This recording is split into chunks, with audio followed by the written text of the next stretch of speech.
This landlord claimed that the tenants he evicted left his property in shambles. Watch this.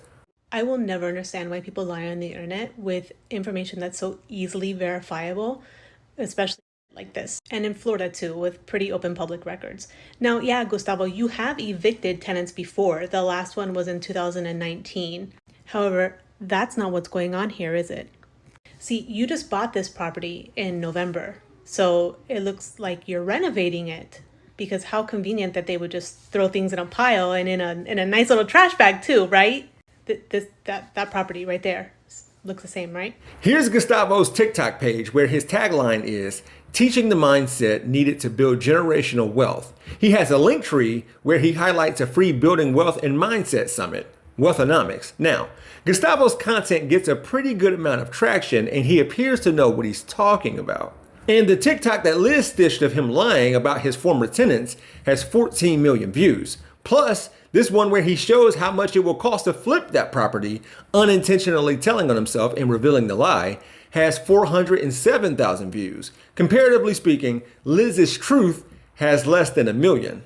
Let me tell you what actually happened. The property was purchased with the intention to rehab it. There were some people that were occupying the property. So after we became the owners of the property, the people that were living there decided not to move. What would you do if you had people that are occupying the property who don't want to pay rent, who don't have a lease in place, or refusing to move? I talked to them. I amicably went through the paces and said, hey, listen, how much time do you need? How much time are you going to actually take to get out of the property and to find a place? And they said they had a handle. We're going in the third week and they're still not moving because they did not have a lease in place and because they were refusing to pay rent and they were refusing to leave. We had to claim an unlawful detainer. When they did vacate, they left all that furniture and left me with the mess to clean up. So he's doing pretty well for himself. He owns properties, has a business, and viewership on that clock app.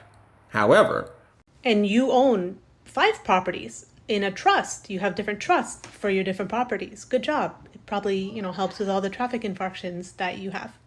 Anyways, stop demonizing tenants and pretending that they destroy homes when they leave.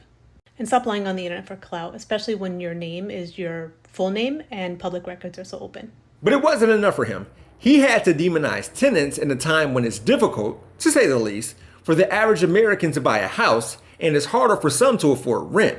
It's like selling the idea that renters are destructive. And of course, a lot of people bought it.